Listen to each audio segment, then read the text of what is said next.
we are going to get into today why we need to sleep. Why? So here's the deal, guys. When I was in medical school over 20 years ago, oh my gosh, isn't that weird to say? I started medical school well over 20, I think it's been about 25 years ago that I started medical school. And we were taught that sleep was something we needed to do. However, we really had no idea why. In fact, the neurologist that taught at the University of California, San Diego, where I attended medical school and graduated at the top of my class, he taught us that sleep was so dang important because we know what happens when you don't sleep well. We know what the negative outcomes are, right? Worsened health, shortened lifespan, more trouble with focusing, concentrating, athletic performance, remembering, all of these different things, elevated blood pressure, more at risk for diabetes, more at risk for cancer. In fact, the WHO has called lack of sleep, or even those that like me, were doing a whole bunch of shift work and not sleeping well, has actually characterized that as a carcinogen or cancer causing. So we knew all of these bad things that were happening if we did not sleep. However, what we did not really know or understand at that point in time in the 90s, which is when I attended medical school, is why we needed to sleep in the first place, despite the fact that literally almost 1/3 of our life should be spent sleeping. We didn't have any idea why that was. We literally did not know. We just knew the negative consequences of what happened when we didn't sleep or didn't get adequate sleep or restful sleep, enough sleep, and quality sleep. So a cool thing that actually just in the last decade has really been, oh my gosh, illuminated for us was a lot of research that came out of the University of Rochester Medical School. And these guys are amazing. Shout out to the Nedergaard lab with Drs.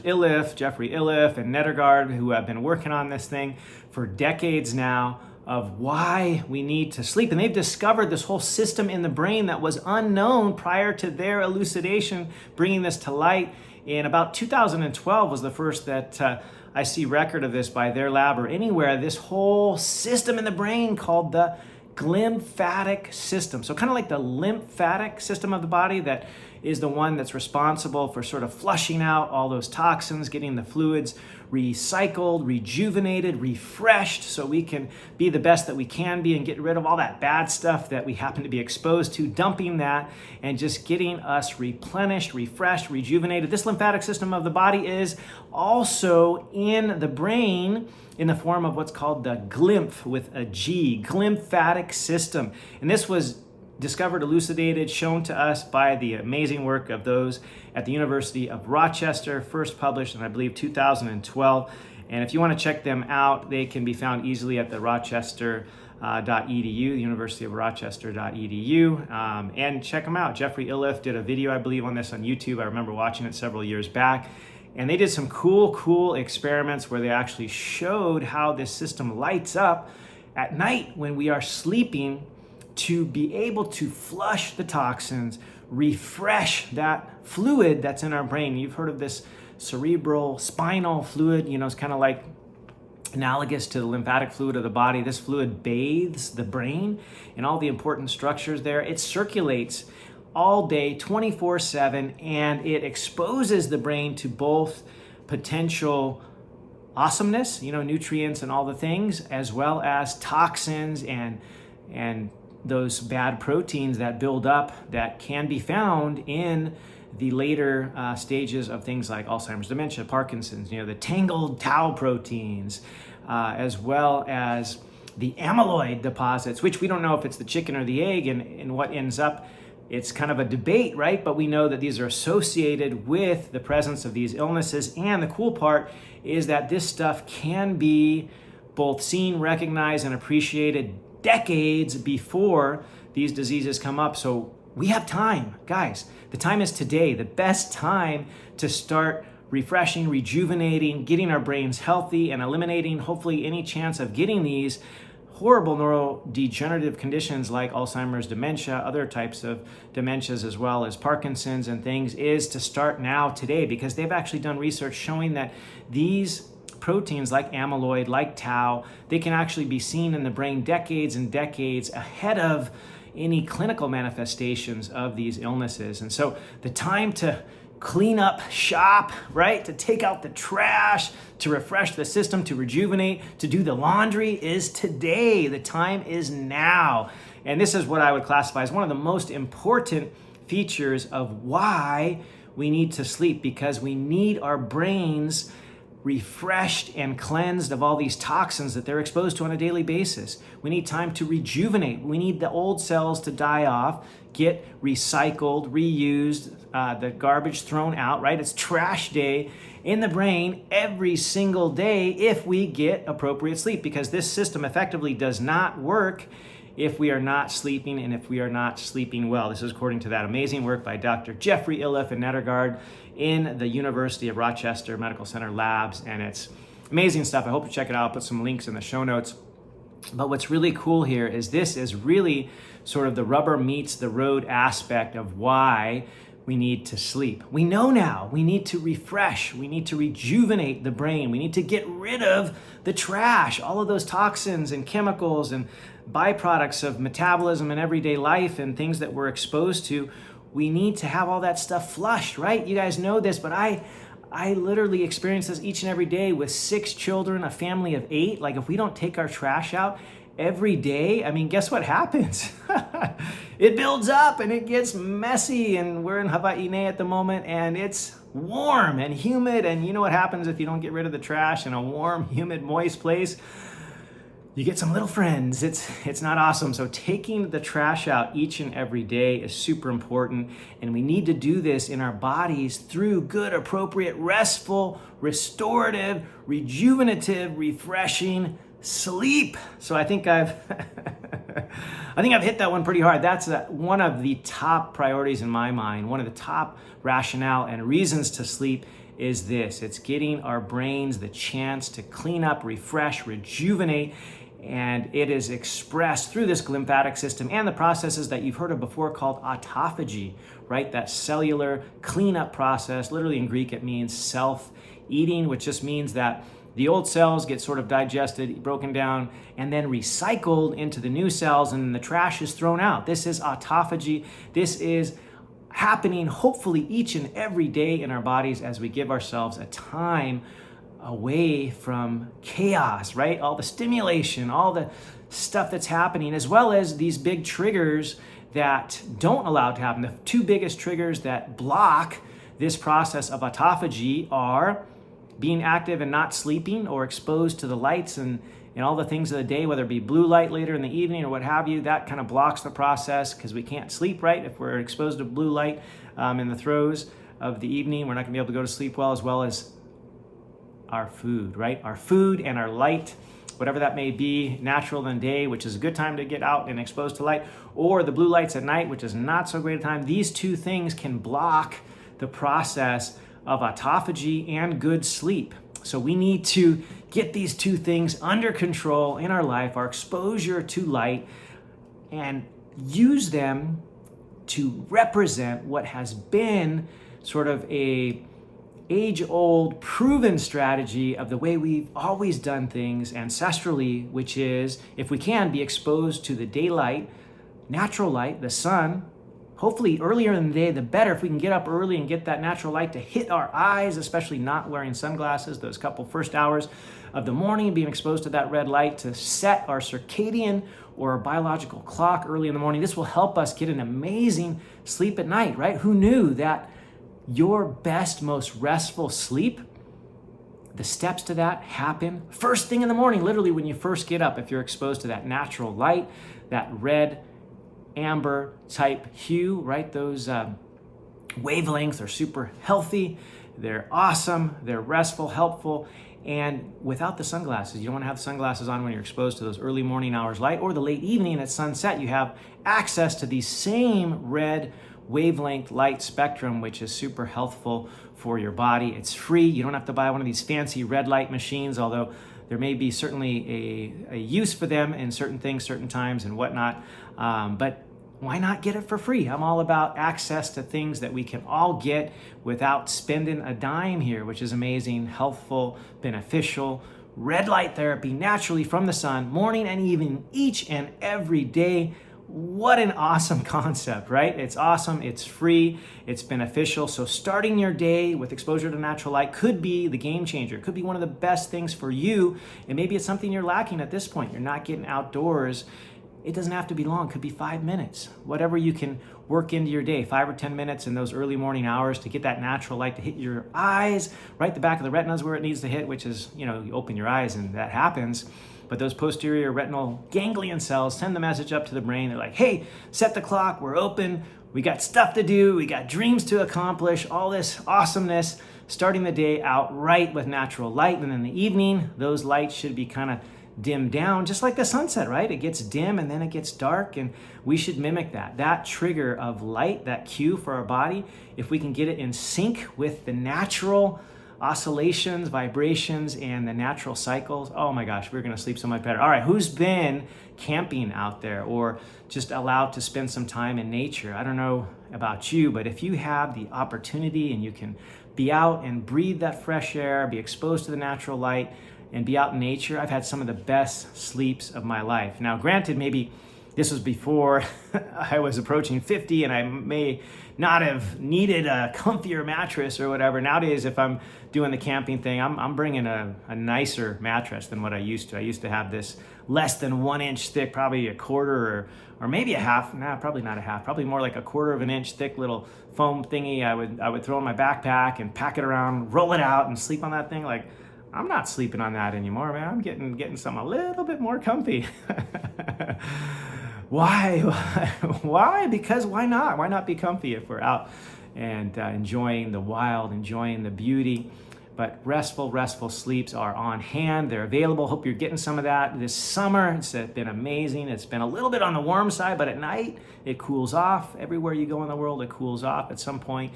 And those early evening, or I should say, sunset-ish hours and sunrise-ish hours are magical for so many reasons. So set your day, set your clock with that natural rhythm, and you will sleep so much better. So that's tip number 1, and it relates to a little bit of the theory, the physiology of sleep in the first place. The second segue is our exposure to food, right? If we're eating food all day long, we are not allowing our body to get into that rejuvenative, restorative, restful phase of autophagy. It just can't happen. It cannot happen while we're eating. Eating is a hugely taxing metabolic and energy consuming process. Most of us don't think about that, but it is. And if we eat these big giant meals right before bed, it may make us a little tired in the short term, but we may be waking up a couple hours later with a little bit of rebound hypoglycemia, especially if they're carbohydrate laden, which often our meals are here in the US and developed countries, where about 60% of our diet is from carbohydrate intake. Most of this is highly processed carbohydrates, which is not awesome, but we're on the mission to change this, and you guys know this. We're doing it a little bit at a time. We're replacing all those highly processed sugars, flours, grains with the ones that come from nature, that don't come in a box, that don't come in a bag, that don't come with a bag barcode, that are fresh vegetables and fruits with a lot of fiber. And so the effective amount of carbohydrates is much lower, right? Because it has all of those natural fibers. So that is what we're shooting for. And we're shooting for taking a break at night. And as much as we should have a bedtime sort of curfew, we should also have a food curfew. And I know it sounds a little weird. We've talked about this before, but it's so essential to try to limit our intake in the evening. Within about 3 hours, I use kind of this 3-2-1 rule. Within about 3 hours of going to sleep, we shouldn't really be having any significant carbohydrates or really any significant calories at that point, about 3 hours prior to bed. So if you're like me and you're a little bit of a night owl, you're going to bed around 11 or 12 o'clock, you really shouldn't be eating anything after 8 p.m. or for sure by 9 p.m. if you're getting to bed at midnight. That's 3 hours. You can drink, things that don't have calories, maybe a little bit of herbal tea to kind of quiet yourself down in the evening, a little chamomile or whatever that looks like for you. But don't be drinking that late night cup of coffee, right? A lot of people go out to eat. I was just out with my wife, of course, and a couple of other amazing couples last night. It was incredible. We stayed out maybe a little bit late for a Thursday night, but we don't get to see these guys often. It was amazing. And so I believe we ate dinner Well, we started at 6:30. So we started at a reasonable time. We stayed out and we talked and we chatted. We had a lot of fun till, I don't know, 9 or 9:30, but we were done eating at least by 9. And so still, even though that was a little later than normal at home, we try to eat by 6 or 7. I think, by the time all the, goodbyes and the chit chatting were done and we got to bed, I think it was about midnight anyway. So we still were pretty close to this. I think may have been about 11:30. Maybe we got to bed about 11:30. So we didn't quite hit the 3 hours, and that's okay. You don't have to be perfect, right? We're not shooting for perfection. Forget about that. Just your best intent. Do the best you can. Try for 3 hours every night to not have any significant caloric intake prior to bed. You can hydrate. You can do a soothing cup of tea or whatever. Please try to not do anything with caffeine, because that, for the most of us, will keep us awake. Or alcohol, which may make us fall asleep easier, but it'll disturb the quality of our sleep. It makes a big difference. There's tons of data on this, lots of sleep studies showing how alcohol messes up your ability to get into that deep, restorative, deeper phase sleep with the REM sleep and all of that. It gets you to sleep quicker, obviously, but it doesn't give you that quality, restful sleep that you really want. You'll be waking up. You'll be waking up to pee. You'll be waking up when that wears off. You'll be waking up because you dip in your blood sugar, a little bit hypoglycemic, all the reasons to not really partake of any significant alcohol or caffeine at night. And also don't hit the hit the fridge, right? No midnight snacks. Try to stay away from that. And don't do too many carbs, at least within 3 hours of bedtime. So that's the 3-2-1 rule. 3 is the food, make it a food curfew. 2 hours before bed, I try to settle down with what I'm doing, especially with respect to blue lights. That was always my hard and fast rule, was 2 hours. And I'll be honest, that's really, really hard for me. I do a lot of work in the evenings when my kids finally get to bed. I try to catch up on things, my wife as well. We're both really busy, and it's sometimes hard in the day to get everything done when you got 6 little humans running around and you're spending time with them, and it's amazing. But I do a little catch up, but within at least 1 hour before bed, I shut down all the blue lights. So I transition into the amber lights and the old school stuff like candlelight, or I have this headlamp that's just emitting red light. I know it looks pretty funny. I'm sitting there reading my book at night with my red light coming out of my headlamp. My wife thinks it's a little goofy, but it works. The red lights at night are fine. I swapped out all the night lights in our house for these kind of red light night lights. I'm trying to get rid of the LEDs. We have so many of them, so it's kind of like a little bit at a time, trying to go back to the old school incandescents and be able to dim them as well. I like them kind of dim. It sets the mood, gets me into that happy place. The melatonin then can start to go upwards, which gets me into that readiness for sleep. And I try to do this about 2 hours prior to bedtime, at least by 1 hour. The other thing that I sneak in there is the exercise part. I try not to do any significant, super high energy impact, exercise within about 2 hours of sleep. If you're doing something restful, like taking a walk, I wouldn't really classify that as significant exercise, and that's fine to do before bedtime as long as it's not really like energizing you and waking you up, unless you want to be up, right? If you want to work for a couple more hours and you do a little exercise, totally fine. But on a regular basis, I try to do my exercise a little bit earlier in the day. In fact, if I can, try to do it first thing in the morning, because that gets me going, gets me happy. It tends to be typically a fasted workout because I don't eat when I first roll out of bed. And so that's when I try to, but doing a little exercise at night is okay, but just don't do a super vigorous, like Orange Theory type class like my wife does in the evening, because you're going to be energized. You're going to be pepped up, pumped up, and primed for an all-nighter. And if that's not what you have in the plans and you want to get a restful sleep, don't do vigorous exercise within about 2 hours of bedtime. Restful stuff, like I said, if you're going for a light walk, a little bit of maybe a swim, or for me, I just like sitting in the cozy hot tub when I have the chance. That gets me kind of winding down. So hot tub, a hot bath, whatever kind of restful environment you like, with a book maybe, with a gratitude journal, with a little time with your honey, just kind of hanging out and doing couple stuff is amazing, restful. All that good stuff is what you can replace that staring into a blue light screen emitting device those last couple hours before bed. And now I've kind of put the 3-2-1, I've kind of swapped the sort of exercise and the blue light, and I've kind of downgraded the blue light down to 1 hour just because it's more easy and accessible for us to avoid blue lights for 1 hour. I feel like 2 hours is pretty darn difficult for a lot of us. And so if you can at least turn them off within 1 hour and exercise 2 hours and work as well, I try not to do too much exercise or work right before bed, turn off the blue lights, and then that last hour at least just restful, deep breathing, whatever those things look like for you. The hot bath, the journaling, the prayerfulness, the meditation. I love just writing a couple of notes in a gratitude journal, getting all the stuff out there, just chatting with my partner, those kinds of things. Restful at night. So you choose the activities that works best for you. That's kind of, I love to talk about those things because they're practical, they're simple, they're easy. Make a list of how you want that to look like. And going back to this whole business of like why we need to sleep in the first place, I identified what I think is the coolest, most informative, most useful, and likely the most important reason we need to sleep, for that whole high functioning glymphatic system of the brain to flush out all the toxins. Super awesome. That sort of falls into this restorative, rejuvenative process that can happen both with autophagy as well as the housekeeping with the glymphatic system for tissue repair, tissue growth, the protein synthesis, right? We're going to break down all the old, worn out cells. We're going to recycle a lot of those amino acids, those are the building blocks, into new cells. That's just called synthesis, right? Making them into new cells, new organelles, new mitochondria, and the proper hormone release. All that can happen during that restful, rejuvenative phase, as well as in the brain itself. Besides the fact that we're just flushing out all the toxin and all that, the brain actually needs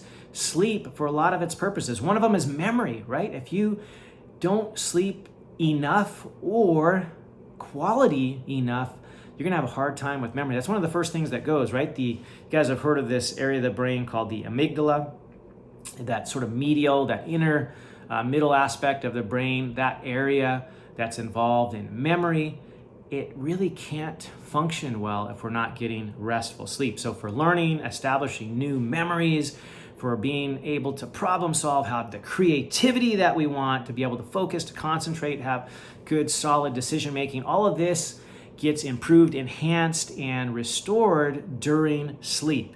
Super important. I mean, that's really when we establish our memories, is during sleep. So those all-nighters that I used to pull once in a while for school, whether it be college, medical school, residency, whatever that was, those were not that awesome in a lot of senses, because unless you get high quality sleep after that, you're not really establishing that long-term permanent memory. So sleep is so important in that regard, as well as for brain functions that are not technical, but that are important equally, if not more, is our sort of emotional well-being and our emotional health.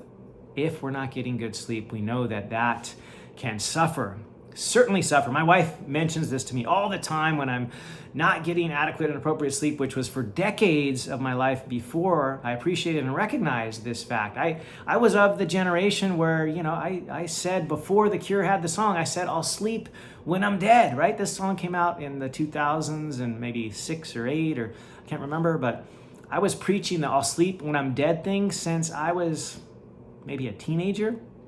So like 30 to 40 years, 30 years ago, 35 years ago, I was preaching this, and I was wrong. You're not going to sleep when you're dead.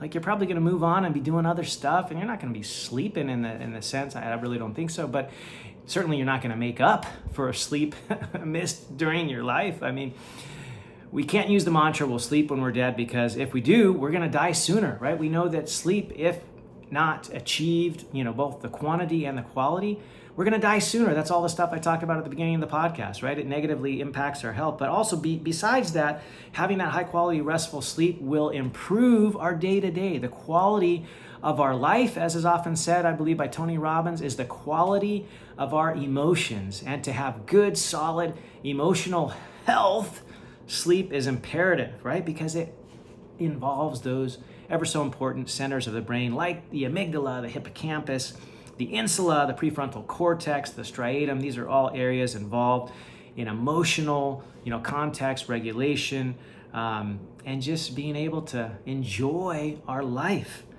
right? When we get sleep deprived, we are ornery. My wife reminds me of this because I lived many years kind of ornery because I was sleeping 4 to 6 hours a night. I'll be honest, I was not optimizing my sleep. I was not doing this right. And part of it was just because I wasn't taught the value, the true importance of sleep, because we didn't understand. We knew that it was, essential in some way, but we didn't know why. Now we know why, right? Effective, rejuvenative, restful sleep goes hand in hand with high quality mental health or brain health. They are wrapped at the hip. They're hand in glove. They are together like flies on whatever. But super important. And so high quality, effective, restful sleep. So good for your body. So good for your emotions, your mind, your energy. All of those good things. And one thing that we talked about this past week, I want to just share. We may not get as deep into the weeds because it just takes a little bit of time, but it's also, I got to mention it because the hormonal balances and the hormonal health that we all seek, a lot of it is related to our sleep. And this was also not fully appreciated when I was in medical school, 20 plus years ago. We didn't really focus on this, but most of the hormones that are involved in the day-to-day, the functioning of our body, both the metabolic health, for example, the blood sugar balancing, the thyroid hormone, the stress and stress response, as well as the growth, like human growth hormone, all these hormones play into our sleep and they get optimized and function better if we're getting high quality, restful sleep. I'm gonna explain a little bit, but if you want more, you're definitely gonna have to check out the Thrive community. Check it out in the show notes. We went deep on this. We'll go deep again next week. So I won't get super deep in the weeds, but I wanna give you a little bit of a explanation because you guys know how much I love the science. I think it just helps us to appreciate. And so we're gonna get into that right now. So firstly, when we do get restful sleep, we have a way better chance of having proper insulin sensitivity, right? We know that about almost 9 in 10 of us have some metabolic dysfunction or problem with our insulin, described as insulin resistance. Means that's not working as well as it should. I had this problem. I was not overweight. I looked healthy as could be on the outside, but on the inside, I was messed up. I mean, I got my blood sugar fasting, checked maybe about a decade ago, and I was exactly the same weight I am today. I had the same sort of, active lifestyle. I ate pretty decent food, but what I was lacking was high quality, regular, restful sleep. And I had my fasting blood sugar checked and it was in the upper 80s, kind of low 90s. So I didn't meet the quote unquote criterion for diabetes, but I was on the high side. I mean, honestly, like this whole normal range business for fasting blood sugar is a little bit skewed because they base it upon the average. They should call it the average, not necessarily the normal, but the average blood sugar for fasting in the morning. It goes all the way up to 99 before they say you're at risk for diabetes. 99. It's like, oh my gosh, like your blood sugar in the morning should be like 70 to 80, 70 to 85 max, 70 to 80s. I mean, if it's in the 90s at all, you are borderline diabetic or pre-diabetic already. And so that's why I always recommend checking also a fasting insulin, which I've talked about before. But proper sleep helps so much with this insulin balance. Insulin is basically, in my humble opinion, the master hormone, the master. It intertwines, connects.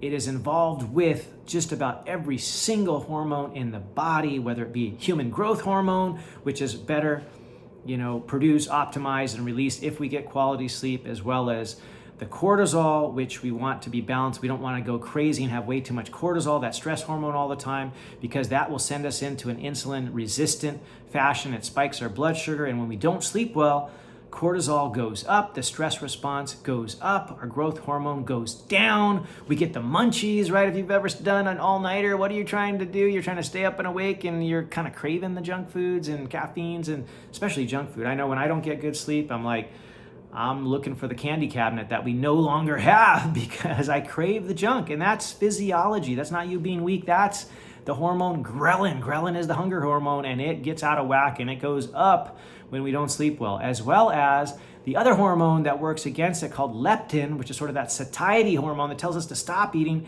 That isn't working well when we are not sleeping. In fact, the levels are too low. right? We're missing the signal. We just want to eat when we've been up all night and when we're sleep deprived. And we also, the cravings get messed up as well due to kind of this dopamine pathway getting askew.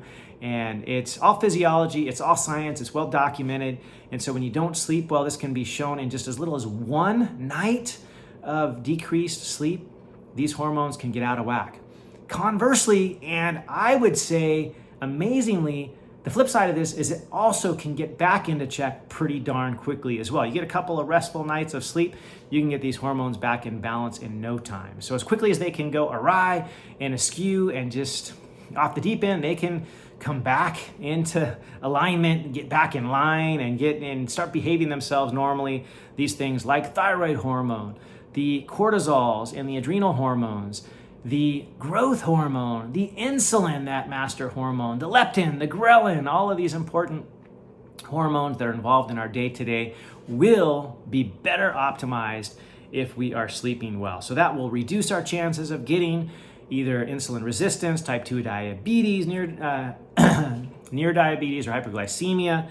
And it will help tremendously because we know that those things, when they go awry and askew, like insulin resistance, our inflammation is going up, and that's the root of all disease. Beyond that, sleeping well, it just feels good. It feels amazing. It feels awesome. I mean, it's hard to describe the difference of a quality restful night's sleep and a crappy one, or just not enough sleep. I mean, we may wake up kind of not looking forward to the day, like dreading our to-do list, dreading that next 12 to 16 hours, 18 hours of our life because we don't feel good. But when we get that perfect sleep, whatever that is for us, 7 hours, 8 hours, 9 hours, it's usually somewhere in that window. When we get that restful 8 hours sleep, we are like pumped and on fire and ready to tackle anything and everything that comes up. We're in that positive mindset that life happens for us and not to us. And we are just pumped up and ready to take the world. And all of this is predictable. It is science. It is physiology. And it's so amazing because it's achievable, guys. This is not out of your reach. For many years, I kind of was like, I didn't have the mindset for it. I just thought I was wasting my time when I slept more than 6 hours. I didn't appreciate all these benefits. Once I both knew better and appreciated all of the physiology, and then I started to see the difference when I did a little bit of a 180 on this one. I had to stop in my tracks and change my direction and start to value and prioritize my sleep. And life has never been better. I'm coming up on 50 and I am vibrant. I am alive. I'm full of energy. I mean, I tell my kids, I got a couple of teenagers now, 4 boys, and 3 of them are basically in that teenage era, and they are full of energy, and I can keep up with all of them. I think they're surprised with me each and every day of what I can still do, and it's awesome, and we have so much fun together, and it's because I'm valuing my sleep and making it a priority. You got to put it on your to-do list. Maybe you got to turn a reminder on your phone to make sure you get your 3-2-1 right. 3 hours before you're not eating. 2 hours you're not really doing a ton of exercise or blue lights or whatever work. And then that 1 hour before you're really dedicating to that restful activity or activities, whatever they may be, that get you prepared and ready to jump into those phases of sleep. We aren't going to get into all the different stage 1, stage 2, 3, and 4, but it's really the deeper phases you want to get into, like the REM sleep and the deep sleep, where your brain really has a chance to fully flush, fully refresh, rejuvenate, and get into that space of just awesomeness. Like, this is magic. I know it sounds corny and cheesy to say sleep is magical, but when you've had a good night's sleep, I mean, truly it can make all of the difference. So wanted to kind of share that with you. There's more I want to get into, but I just wanted to give that little teaser and remind you that there is more. You can check me out on my Dr. Thomas Hemingway Instagram, or thomas.hemingway.com for more on this. For deep dive topics, click on the link for the Podia community. Thrive with Dr. Hemingway. We have regular Zoom calls, trainings, all kinds of daily posts in there, all kinds of cool stuff. Jump on into that. We're going to be having actually another live Zoom on sleep next week. So I hope you'll jump into it. I hope you'll get excited. You'll share with us. We grow together. We provide all kinds of encouragement. It's just a great, great supportive community and lots of cool, helpful educational content that it's really a lot of fun and it's catered to you. So get into it, guys. I can't wait to see you there. It's going to be amazing. I love to see you. Anywhere you can find me, both on Instagram, DR, or Dr. Thomas Hemingway, Facebook, Thomas Hemingway, and all the major platforms. I'm available there for you. Message me, reach out to me. Please share this with somebody who may need a little bit more oomph to get them sleeping better, to get them enjoying their life, being more refreshed, rejuvenated. Share this with someone you love or care about. And you, please don't forget to write a review. This is what really moves the needle. It really helps get the word out.